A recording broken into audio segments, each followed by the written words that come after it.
سب سے پہلی بات، انسانیت کا اور نوع انسانی کا ازلی اور ابدی دشمن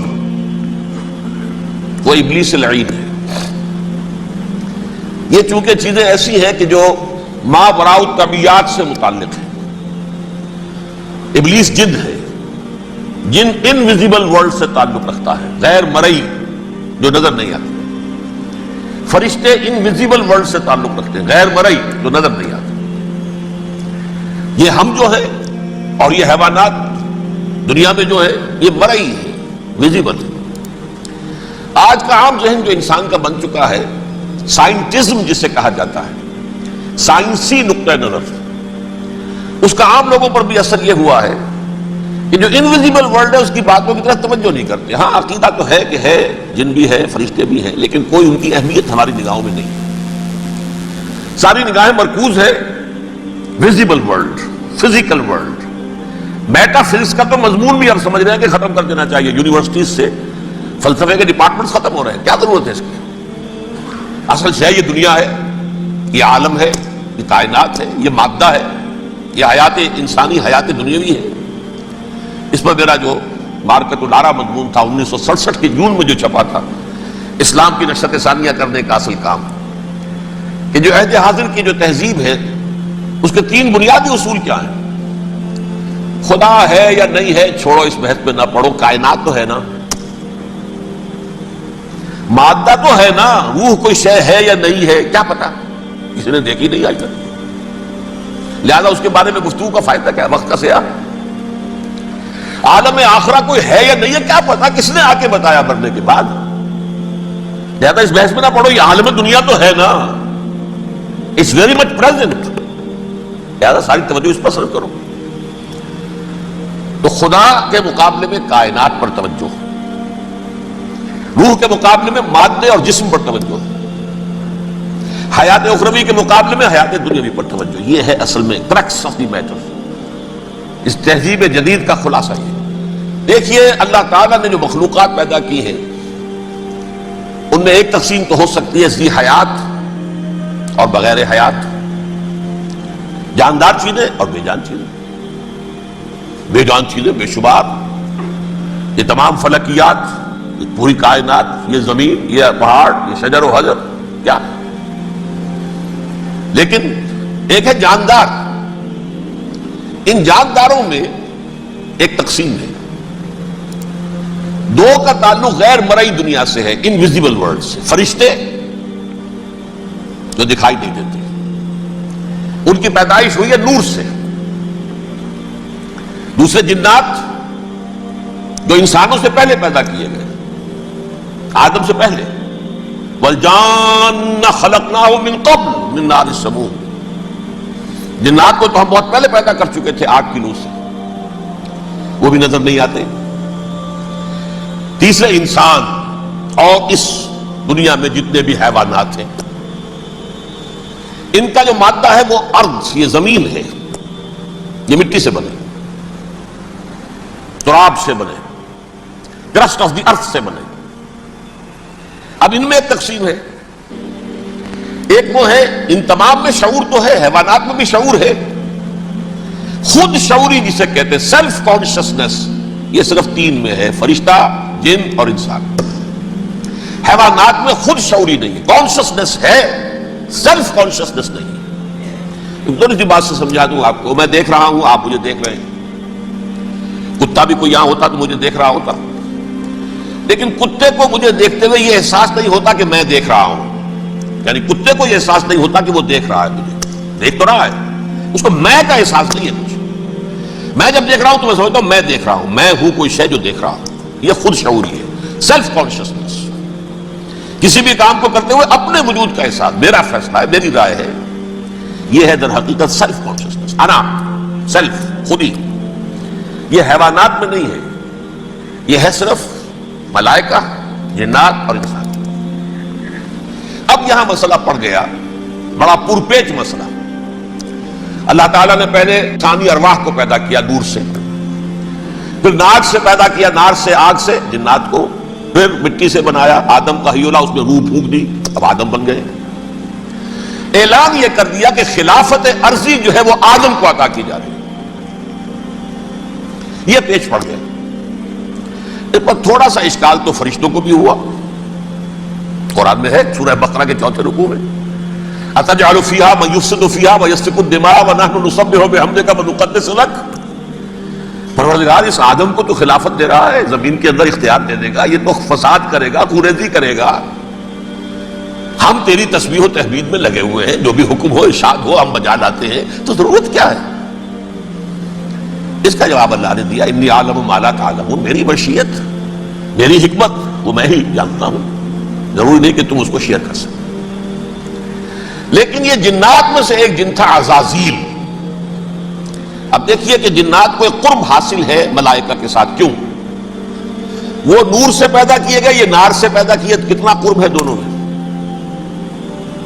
انسان پیدا کیا گیا مٹی سے, مٹی انرٹ ہے, آگ بھڑکتی ہے, اوپر اٹھتی ہے, شعلہ زنگ ہوتی ہے, انرجی ہے اس میں.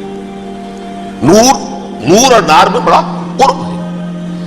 اور عربی کے ایک قاعدے سے تو یہ ایک ہی لفظ ہے, مادہ ایک ہی ہے, حروف علت جو ہے ایک دوسرے کی جگہ آ جاتی. تو یہ قرب ہے, اگرچہ زمین و آسمان کا فرق ہے دونوں.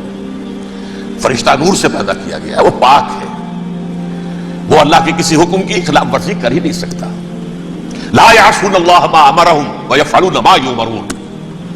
وہ جو بھی اللہ تعالیٰ حکم دیتا ہے اس کی کوئی معصیت نافرمانی نہیں کرتے, بلکہ جو حکم لیا جاتا مان لیتے. ذرا سا اشکال ہوا تھا, پوچھ لیا, جواب مل گیا, خاموش ہو گئے بس. لیکن عزازیل نامی ایک جن تھا, جو ایک تو جن ہونے کی نسبت سے فرشتوں سے کچھ نہ کچھ مماثلت تھی, قرب تھا. دوسرے یہ علم میں, زہد میں, عبادت میں اتنا اونچا تھا, اتنا اونچا تھا, اتنا اونچا تھا کہ یہ ملائکہ ہی کے صف میں شامل ہو گئے. کس نے علم بغاوت بلند کر دیا جب حکم دیا گیا کہ سجدہ کرو آدم کو. اب یہ دیکھیے کس قدر یہ اہم مضمون ہے. اور آپ سوچ رہے ہیں یہ باتیں آج پہلی مرتبہ ہمیں اس طرح سنائی جا رہی ہیں, یہ باتیں تو علم میں آتی نہیں ہمارے. وجہ کیا ہے؟ آپ کو دلچسپی نہیں ان چیزوں سے. جدید تہذیب نے ان چیزوں کی اہمیت کو زیرو کر دیا. قرآن میں اہمیت کا کیا ہے؟ 7 جگہ یہ مضمون قرآن میں آیا ہے کہ فرشتوں کو ہم نے حکم دیا سجدہ کرو آدم کو, سب نے سجدہ کیا. فسجد الملائکۃ کلھم اجمعون, سارے کے سارے, کل کے کل, سب نے مل کر سجدہ کیا آدم کو. اللہ کے حکم سے فوراً تعمیل کر دی. الا ابلیس ابا واستکبر وکان من الکافرین. ابلیس نے نہیں کیا, انکار کیا, استکبار کیا, گھمنڈ کیا. اور اس کو سورہ کہف میں بیان کر دیا گیا. یہ اس لیے کہ وہ اصل میں جنات میں سے تھا, اگرچہ شامل تو تھا فرشتوں میں اس وقت. کانا من الجن ففسق عن امر ربہ, وہ اصل میں جنات میں سے تھا. اس وجہ سے وہ اپنے رب کے اس فیصلے کے خلاف کھڑا ہو گیا, سرکشی تھی اس میں. یہ معاملہ اتنا اہم ہے, اب آپ سمجھیے کہ 7 مرتبہ سورہ بقرہ, سورہ اعراف, سورہ حجر, سورہ بنی اسرائیل, سورہ کہف, سورہ طٰہٰ, سورہ صاد, 6 مکی صورتوں میں ذکر ہے یہ, اور ایک مدنی صورت سورہ بقرہ.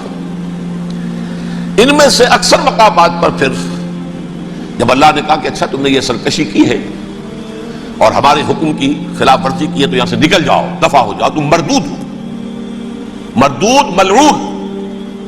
ان علیک لعنتی الی یوم الدین, اب تجھ پر لعنت رہے گی میری قیامت کے دن تک. اس نے کہا اچھا پروردگار پھر مجھے ذرا مہلت دے دے, رب فانظرنی الی یوم یبعثون, قیامت تک میری زندگی طویل کر دے.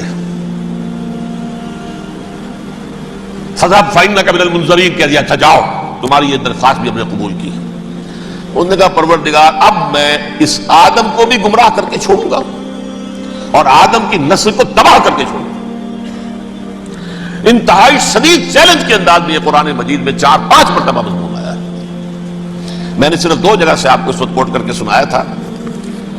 سورہ اعراف میں اللہ تعالیٰ فرماتے ہیں قال, اس پر ابلیس نے کہا فبما اغویتنی, تو اے رب جو تو نے مجھے گمراہ کیا ہے, مجھے ذلیل کر دیا, مجھ پر فوقیت دے دی اس کو, انا خیر منہ, میں اس سے بہتر ہوں, خلقتنی من نار وخلقتہ من طین, بنایا تو نے مجھے آگ سے اور اس کو بنایا مٹی سے, پھر مجھ سے مطالبہ کہ میں سجدہ کروں, اور میں نے سجدہ نہیں کیا تو تو نے مجھے ملعون قرار دے دیا.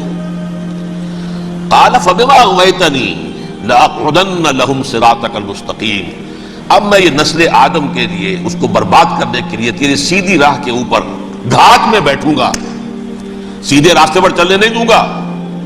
ثم لآتینہم من بین ایدیہم، پھر میں ان پر حملہ آور ہوں گا ان کے سامنے سے بھی، ومن خلفہم ان کے پیچھے سے بھی، وعن ایمانہم ان کے داہنی جانب سے بھی، وعن شمائلہم ان کے بائیں جانب سے بھی، ولا تجد اکثرہم شاکرین، اور تو دیکھے گا کہ ان کی اکثریت تیری شکر گزار بندوں پر مشتمل نہیں ہوگی۔ یہ چیلنج تھا،